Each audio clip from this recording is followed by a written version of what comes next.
अगर आप ये 5 टॉपिक को अगर कवर कर लेते हैं तो आप लोग को गॉस का नियम का एक भी पॉइंट ऐसा नहीं होगा जो समझ में नहीं आएगा। तो आज हम पहले शुरू करते हैं दो सदिशों का अदिश गुणनफल। तो जैसे आप लोग तो दो सदिशों का अदिश गुणनफल के बारे में पहले आप पढ़े होंगे बेसिक क्लास में। दो सदिशों के अदिश गुणनफल को हम लोग कहते हैं डॉट प्रोडक्ट। एक को कहते हैं डॉट प्रोडक्ट, एक को कहते हैं क्रॉस प्रोडक्ट। तो जैसे आप लोग देखिए, एक पढ़े हैं vector A dot vector B, dot रहता है तो हम लोग जानते हैं यह अदिश गुणनफल है, और जब यह क्रॉस रहता है तो हम लोग जानते हैं सदिश गुणनफल। इसमें आप लोग को डायरेक्शन होता है, इसमें आप लोग का डायरेक्शन नहीं होता है। देखिए हम करते हैं जैसे दो सदिशों का अदिश गुणनफल। दो सदिशों के अदिश गुणनफल को हम लोग कहते हैं डॉट प्रोडक्ट। डॉट प्रोडक्ट में जानते हैं vector A dot vector B is equal to mod of vector A mod of vector B cos theta. Mod of vector A mod of vector B का मतलब समझना है। मॉड का मतलब होता है मैग्नीट्यूड, मॉड लगाने से डायरेक्शन हट जाता है।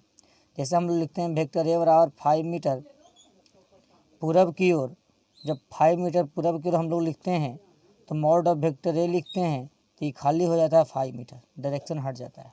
तो इधर मॉड ऑफ ए को हम लोग खाली ए लिखेंगे, ए आने पर आप लोग का डायरेक्शन ऑटोमेटिक हट जाता है। तो देखिए हम लोग लिखें vector A dot vector B बराबर mod of vector A mod of vector B cos theta. ए आपका हो गया मॉड ऑफ ए का मतलब केवल ए, मॉड ऑफ बी का मतलब केवल बी, ए हो गया कॉस थीटा। ए और बी जो देख रहे हैं मॉड ऑफ वेक्टर ए का परिमाण, वेक्टर ए का परिमाण हो गया, वेक्टर बी का परिमाण हो गया।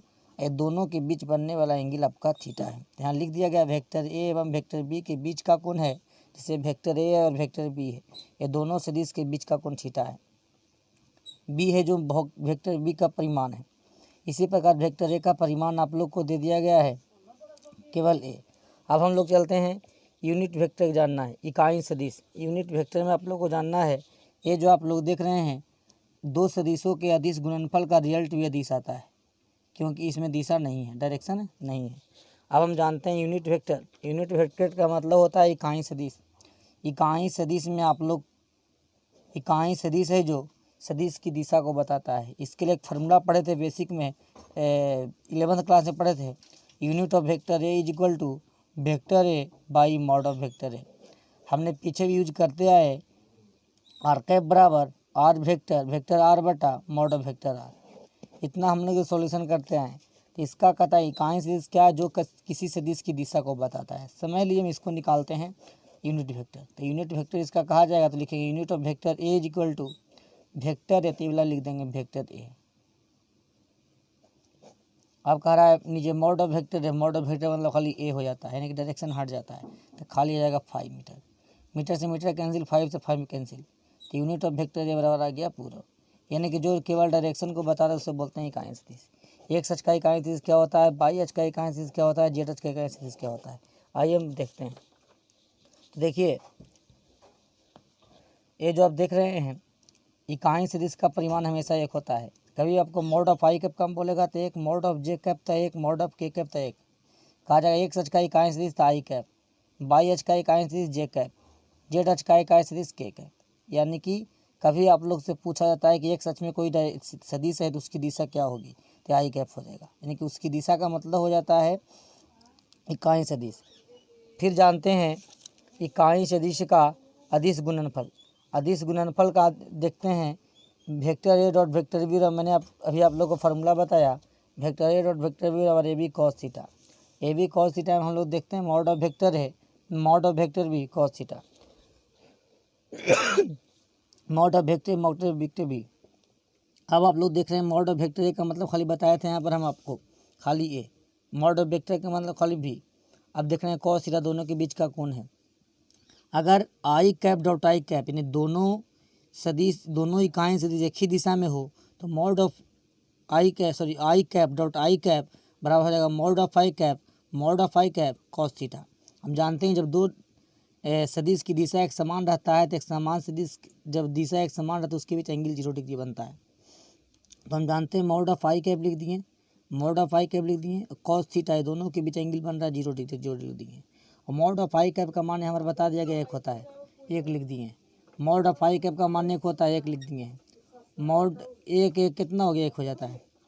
तो हम लोग लिखते हैं आई कैप डॉट आई कैप बराबर जे कैप डॉट जे कैप बराबर के cap dot K cap equal 1। यानी कि दो, याद रखना है, दो समान सदिश का यानी दो समान इकाई सदिश का अदिश गुणनफल का मान 1 होता है।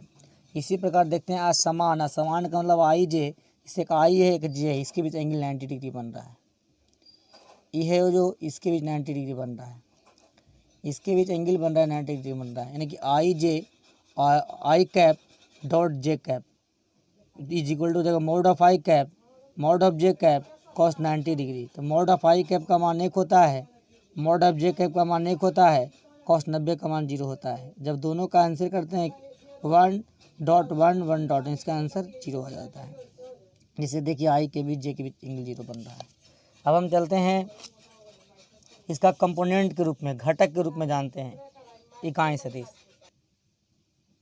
अब जानते हैं घटक के रूप में सदिश। घटक के रूप में देखते हैं, घटक का मतलब एक वेक्टर ए है, X I cap A by J cap A Z K cap. Vector B हो गया B X I cap B by J cap B Z K cap. यदि कोई सदिश आप लोग को तीनों डायरेक्शन में रहता है तो वो घटक के रूप में कहलाता है। तो वेक्टर ए है जो X I cap A by J cap A Z K cap, B X I cap B by J cap B Z K cap. हम लोग क्या देखते हैं, जब दो समान सदिश का इकाई सदिश, अभी मैंने पढ़ाया I cap dot I cap is equal to 1, J cap dot J cap is equal to 1, K cap dot K cap is equal to 1। अगर हम लोग असमान करेंगे I cap dot J cap तो 0 आ जाएगा। तो ठीक उसी प्रकार देखिए, अगर दोनों का कहेगा dot product vector A dot vector B, A X को बी एक्स के साथ कर देंगे, I cap dot I cap करेंगे तो 1 आ जाएगा, जो लिखा नहीं गया है, plus A Y B Y J cap dot J cap तो 1 आता है, plus A Z B Z एक A Z dot B Z A Z B Z K cap dot K cap तो 1 हो जाएगा। इसी प्रकार एक एग्जाम्पल लेते हैं, vector A is equal to 10 I cap plus 3 J cap plus 2 K cap, vector B is equal to 5 I cap minus 3 J cap plus 6 K cap. आप देखते हैं 10 इंटू 5 तो 50 हो जाता है, आई कैप डॉट आई कैप 1 हो जाएगा, plus minus minus होता है, 3 तिया 9 हो जाता है, J cap dot J cap 1 plus plus plus 2 छक्का 12 आ जाता है। यानी कि के कैप डॉट के कैप का 1 होता है। 50 इंटू 1 कितना आ जाएगा 50, माइनस 9 इंटू 1 9 हो गया, प्लस 12, ये 50 और जो 12 देख रहे हैं हम लोग आता है 62। यानी 50 और 12 को जब जोड़ते हैं 62 आ जाता है, और 62 में से 9 जाता है 53 आ जाता है, यानी कि vector A dot vector B. इसी प्रकार यदि आप लोग का घटक जो रहेगा, कोई कोई आपका आई है जे है, इसमें के नहीं है, इसमें जे इसमें के है आई नहीं है, तो आप लोग को पहले तीनों डायरेक्शन में बदल देना होगा। तीन यानी कि 2 I cap plus 3 J cap plus 0 जे के कैप। जो मालूम नहीं रहेगा उसको शून्य कैप शून्य में बदलना है, 0 से करना है, क्योंकि शून्य जब शून्य को किसी संख्या से गुना किया जाता है वह शून्य ही आता है। इसमें आई नहीं है तो 0 into I cap 0 dot I cap plus 2 J cap plus 5 cap है, इंटू नहीं बोलना है। 2 इंटू 0 सॉरी 2 डॉट 0 कितना आ गया 0, 3 दूनी कितना आ गया 6, प्लस प्लस प्लस 0 इंटू 5 कितना आ गया 0। अब हम लोग कितना देखते हैं, के कैप डॉट के कैप तो 1 आता है, J cap dot J cap तो 1 आता है, आई कैप डॉट आई कैप तो 1 आता है। यानी जब टोटल को हम लोग जोड़ते हैं तो आंसर आता है कितना 6। इस प्रकार से आप लोग को क्वेश्चन ध्यान देना है, क्योंकि वैसा रहेगा vector A is equal to 2 I cap vector B is equal to 3 K cap. इसका कहेगा vector A dot vector B, तो आपका डायरेक्ट रिजल्ट आपका 0 आएगा। कारण क्या है, ए आई है और के है, आई नहीं मिल रहा था, अगर 2 इंटू 0 भी करेंगे 0 आ जाएगा। जैसे इसको जब बदलेंगे 2 आई कैप जे नहीं है तो 0 डॉट जे के कैप जे कैप, फिर करेंगे 0 डॉट के कैप, फिर इसी प्रकार देखते हैं आई इसमें नहीं है, प्लस इसी प्रकार करेंगे 0 डॉट जे कैप प्लस 3 के। अब हम लोग 2 इंटू 0 करेंगे 0, 0 इंटू 0 करेंगे 0, 0 इंटू 3 करेंगे 3, यानी कि इसका आंसर इस प्रकार। तो ये सब ध्यान देना है, अगर ऊपर 1 है और अगर आई है नीचे के है तो मिल रहा है तो उसको कर देना है, यानी कि समान इकाई सदिश को समान इकाई सदिश के साथ गुना करना है। साई कैप रहेगा ताई कैप के साथ करेंगे। ये सब आपको ध्यान देख करना है। अब कहा जाता है क्षेत्रफल, जैसे आपको क्षेत्रफल में जानना है 2 से 3 क्षेत्रफल के बारे में जानना है। जैसे आप लोग को जानना है क्या कि इकाई सदिश का, फिर जानना है बेलन का क्षेत्रफल, फिर त्रिभुज का क्षेत्रफल, ये सब आप लोग को जानना है, वर्ग का क्षेत्रफल। लेकिन हम लोग इस गॉस के नियम में मात्र 2 ही 3 कंसेप्ट का यूज करेंगे, एक बेलन है, एक गोला है। तो आइए देखते हैं। क्षेत्रफल में पहले जानते हैं, क्षेत्रफल सदिश अथवा अदिश दोनों हो सकता है। क्षेत्रफल आपका सदिश अथवा अदिश दोनों हो सकता है, और इसकी दिशा है जो सतह के लंबवत होता है। और कहा जाता है, मान लिया जाए कोई एक सतह है, जैसे हम आपको एक सतह दिखा दे रहे हैं, जैसे मान लिया एक सतह है, इसका दिशा कहेगा तो आपका लंबवत हो जाएगा। सदिश की दिशा है जो सदिश की दिशा, क्षेत्रफल की दिशा सदिश लंबवत होता है। जैसे यहाँ पर लिखा है क्षेत्र, यह सदिश अथवा अदिश दोनों हो सकता है, इसकी दिशा सतह के लंबवत होता है। जैसे आप लोग का कोई एक देखते हैं कवर है, इसका अगर कहेगा डायरेक्शन, इसका लंबवत ऐसे हो जाएगा, इसका लंबवत ऐसे हो जाएगा। यानी कि सदिश की क्षेत्रफल की दिशा सतह के लंबवत होता है। यदि एक कोई वृत्ताकार सतह है तो इसका दिशा लंबवत इस प्रकार का हो जाएगा।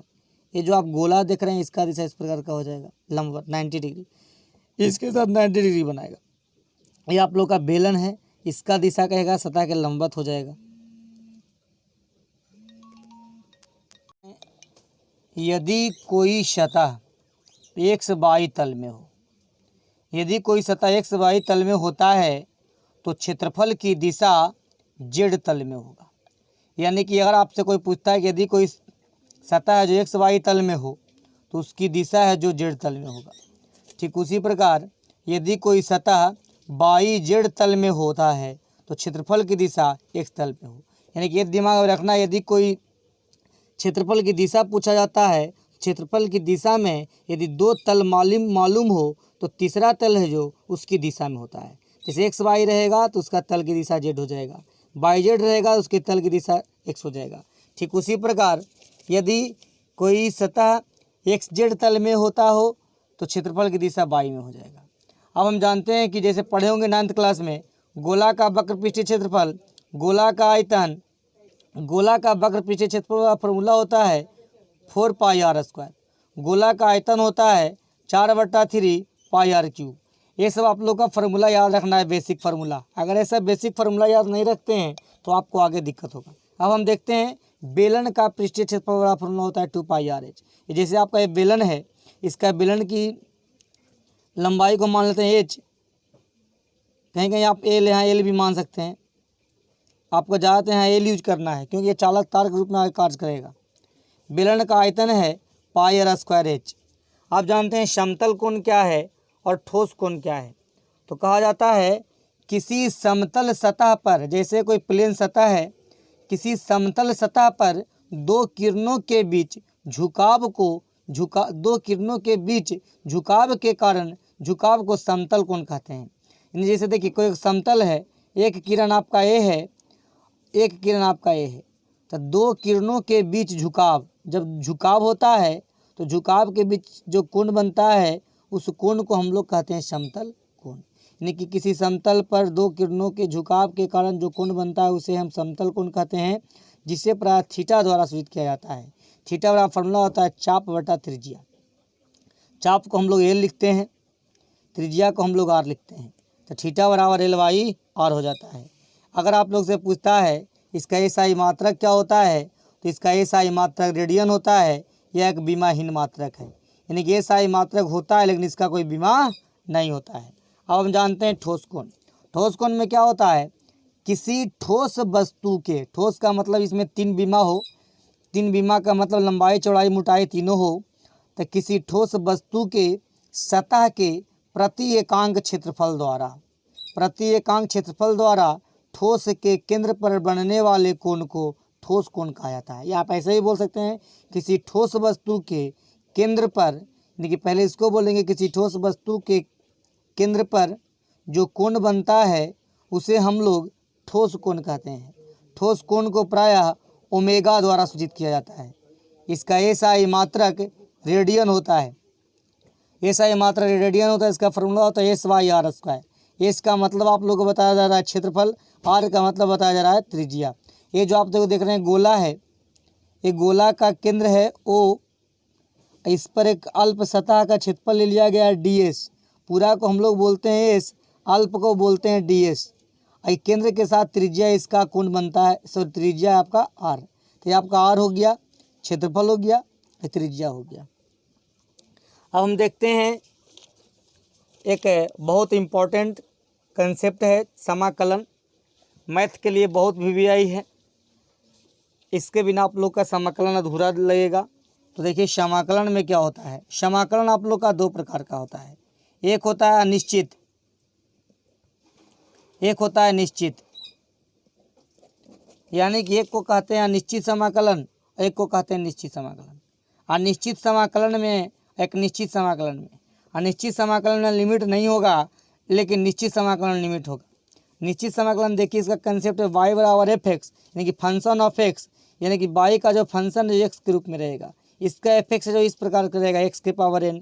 x के पावर n का मतलब रहेगा इसे y बराबर x क्यू, तो आ गया y बराबर x n, n बराबर 3 आ गया।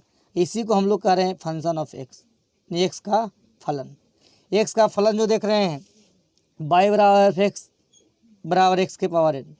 अब देख रहे हैं इसका समाकलन कहेगा x के पावर n इंटू dx, इसका घात एक बढ़ा करके उतना ही घात नीचे भाग दे दिया जाता है। और जब ये अनिश्चित समाकलन रहता है तो इसमें कांस्टेंट राशि एक आता है c, जिसे हम लोग लिखते हैं। जैसे कि एग्जांपल देखिए, हम आपको बता दें, लिखते हैं e/g y बराबर x क्यू। तो अगर इंटीग्रेशन इसका करते हैं x के पावर 3 इंटू dx, कंसेप्ट क्या है, x के पावर n बराबर x के पावर n प्लस 1। n के जगह पर आप लोग देख रहे हैं 3 + 1, उतना से ही भागा देना है n + 1 में, 3 + 1 और प्लस c, यानी x के पावर 4 आ जाता है, बाई 4 प्लस c क्या आता है आंसर। इसी प्रकार यदि x के पावर 2 होता है तो लिखते हैं इंटीग्रेशन इंटू dx बराबर x के पावर 2 + 1 बाई 2 + 1, x के पावर 3 बाई 3 + 1, यानी कि इस प्रकार से हम लोग ध्यान रखते हैं। अब देखते हैं दूसरा कंसेप्ट क्या है। यदि कोई कांस्टेंट राशि रहे, कांस्टेंट का मतलब 2 इंटू एक्स के पावर 3 इंटू dx, ये जो c के जगह पर देख रहे हैं कांस्टेंट राशि 2 आ गया, x के पावर n का मतलब 3 हो गया, और dx आपको दिख रहा है। इसका कंसेप्ट क्या है, c बाहर, c को बाहर कर दिए, समाकलन आप करें x के पावर n x के पावर 3 इंटू dx। फिर देख रहे हैं c आपका बाहर आया गया है, c x के पावर, c के जगह आपका कितना है, सॉरी c के जगह आपका 2 है, यहाँ लिख देंगे 2, x के पावर n + 1, n की जगह 3 + 1 बाई 3 + 1, यहाँ गया 2x के पावर 4 बाई 4, 2/2, यानी कि x के पावर 4/2 आंसर। ये सब आप लोग को समाकलन का फॉर्मूला याद रखना है। इसी प्रकार आप देख रहे हैं dx का समाकलन कोई पूछता है x, तो हम जानते हैं जैसे 2 है, इसके पहले अगर कोई पूछेगा इसका गुणांक कितना है तो आपको बोलना है इसका पहले एक गुणांक छिपा होता है। कोई भी आप लोग का, चाहे आप लोग का चर राशि हो चाहे अचर राशि हो, उसके पहले एक छिपा होता है। हम जानते हैं किसी भी संख्या के पावर 0, चाहे कोई भी वेरिएबल चाहे चर हो चाहे उसके 0 होता है, इसके पावर 0 इसका मान 1, किसी भी संख्या के पावर 0 का मान 1 होता है। आखिर कैसे होता है देखिए, हम पढ़े होंगे a के पावर m भागा a के पावर n, इसे हम लोग लिखते हैं a के पावर m माइनस n। इसके पहले ए वाला ऐसे होगा a के पावर m बटा a के पावर n। हम मान लेते हैं यदि a के पावर 0 लिख दिए, a के पावर 0 बराबर 1 लाना है, तो a के पावर 0 बराबर 1 कैसे आता है, तो इसको हम लोग लिख सकते हैं a के पावर 1 माइनस 1, यानी कि समान संख्या को जब दो समान संख्या को घटाते हैं तो रिजल्ट उसका 0 आता है। जैसे 2 - 2 0, 5 - 5 0, 6 - 6 0, 1 - 1 0, तो छोटी संख्या 1 लेके चलते हैं, जो कि हमको सोल्यूशन करने में आसान होगा। a के पावर m माइनस n मान लेते हैं, तो a के पावर m भागा a के पावर n हो जाता है। इसको हम लोग इस प्रकार से लिखे हैं, तो लिखते हैं a के पावर 1 बटा a के पावर 1, दोनों जब कट जाता है रिजल्ट इसका 1 आता है। इसीलिए किसी भी संख्या के पावर 0 हो, चाहे वो चर हो चाहे अचर, उसके वैल्यू आपका 1 आता है। तो इसीलिए हम जानते हैं इसका x कैसे आया, तो देखिए इसके पहले एक छिपा हुआ है, इसको हम लोग लिख सकते हैं इस प्रकार से x के पावर 0 इंटू डी एक्स। अब कोई कहा जाता है x ही यहाँ पर क्यों लिया गया, तो चूंकि हम जान रहे हैं ये जो आप x देख रहे हैं x इसीलिए लिया गया, इसके ऊपर आपका 0 है, और जब 0 है तो इसको x 0 का मतलब 1 हो जाता है। इसको जब आगे हम हल करते हैं तो x के पावर n प्लस 1 और बटा n प्लस 1 आ जाता है, x के पावर 1/1, तो आंसर x आ जाता है। ये कंसेप्ट आपका क्लियर है। देखिए याद रखना है dx का समाकलन x हो जाएगा। कभी पूछता है आपका ds का समाकलन s हो जाएगा, डी ओमेगा का समाकलन खाली ओमेगा होगा, ये सब समझना है। लेकिन जो जैसे वेरिएबल यानी कि चर राशि का समाकलन आपका जैसे ds आ गया, ds का समाकलन कितना आ गया, नहीं अगर आता है 2 इंटू डी एक्स तो 2s हो जाएगा, 3 इंटू डी एक्स तो 3x हो जाएगा। ये सब याद रखना है। अगर आप लोग को इस प्रकार से हो, जैसे एग्जाम्पल देखिए 5x plus 2 into D x, इसको हम लोग अलग अलग करते हैं 5x into D x plus 2 into D x. 5x जो देख रहे हैं 5 आपका कांस्टेंट है, इस प्रकार इस कंसेप्ट पर 5 आपका बाहर आता है, x के पावर 1 है तो x² प्लस 2 डी एक्स। अभी बताएं आपको 3 इंटू डी एक्स तो 3x, 5 इंटू डी एक्स तो 5x, इसी प्रकार आ जाएगा 2x। ये आप लोग का कंसेप्ट आता है। अब आ जाता है निश्चित समाकलन के बाद निश्चित समाकलन। निश्चित समाकलन में एक लिमिट लगा होता है, एक इसको बोलते हैं ऊपरी सीमा, इसको बोलते हैं निम्न सीमा। कहा जाता है ऊपरी सीमा, ये निम्न सीमा जो आप लोग देख रहे हैं। अब जानते हैं निश्चित समाकलन। निश्चित समाकलन में क्या होता है, निश्चित का मतलब होता है डिफिनिट। डिफिनिट में देखिए इसमें लिमिट लगा होता है, जैसे ये इसको बोलते हैं ऊपर, इसको बोलते हैं नीचे, यानी कि ऊपरी सीमा है, इसको निम्न सीमा, इसको बोलते हैं अपर लिमिट, इसको बोलते हैं लोअर लिमिट। जैसे आप देखिए अगर रहता है 2 3 x के पावर 4 इंटू डी एक्स, तो हम जानते हैं इसका समाकलन हम आसानी से कर लेंगे, एक बढ़ा देंगे उतना सही घात से भागा दे देते हैं। कंसेप्ट में क्या है, ज़्यादा माइनस कम, ज़्यादा आप लोग का ऊपर वाला है अपर लिमिट, माइनस कम लोअर लिमिट। लोअर लिमिट का मतलब ये हो गया एक स्थान पर जो आप देख रहे हैं 2 है, तो 3 के बाद जब 5 करेंगे इसको हम लोग 3-5 बार लिखते हैं, 1 2 3 4 5/2 माइनस 1 2 3 4 5/2। अब हम लोग क्या करते हैं, मल्टीपल करते हैं, 3 तिया 9 9 तिया 17 17 तिया 81 81 तिया अब कहा गया 243/2, और 2 से 2 को कैंसिल भी कर सकते हैं, या 32 कितना आ गया 2। अब इसको सोल्यूशन भाग कर सकते हैं। ये हो गया निश्चित समाकलन। निश्चित समाकलन आपको ध्यान रखना है। लास्ट कॉन्सेप्ट है वो आपका लास्ट कॉन्सेप्ट है आवेश घनत्व। ये जो आप लास्ट कॉन्सेप्ट आवेश घनत्व देख रहे हैं, जो आप लोग को इस वीडियो के पहले वाले वीडियो में पढ़ा दिया गया था आवेश घनत्व। आवेश घनत्व पढ़ाए थे, जैसे आवेश घनत्व आप लोग को पढ़ाए थे, किसी निकाय के इकाई भाग में उपस्थित आवेश के परिमाण को आवेश घनत्व कहते हैं। आवेश घनत्व आप लोग को 3 प्रकार का होता है, एक का नाम है रेखीय आवेश घनत्व, एक का नाम है पृष्ठीय आवेश घनत्व, एक का नाम है आयतन आवेश घनत्व। ये सब आप लोग का कंसेप्ट है जो गॉस के नियम के अनुप्रयोग में उपयोग होने वाला है। जैसे हम देखते हैं रेखीय आवेश घनत्व पढ़ाई, इकाई लंबाई वाले चालक तार में उपस्थित आवेश के परिमाण को रेखीय आवेश घनत्व कहते हैं, जिसे प्राय लैम्ब्डा द्वारा सूचित किया जाता है। पृष्ठीय आवेश घनत्व में क्या देखते हैं, इकाई पृष्ठ में उपस्थित आवेश के परिमाण को पृष्ठीय आवेश घनत्व कहते हैं, जिसे प्राय सिग्मा द्वारा सूचित किया जाता है। अब हम जानते हैं आयतन आवेश घनत्व। आयतन आवेश घनत्व में क्या होता है, इकाई आयतन में उपस्थित आवेश की मात्रा को आयतन आवेश घनत्व कहा जाता है। इसमें हम लोग एक कंसेप्ट तीनों फार्मूला को अगर हम याद रखते हैं तो आगे जो हमें गॉस के नियम का अनुप्रयोग पढ़ना है, गॉस का नियम पढ़ना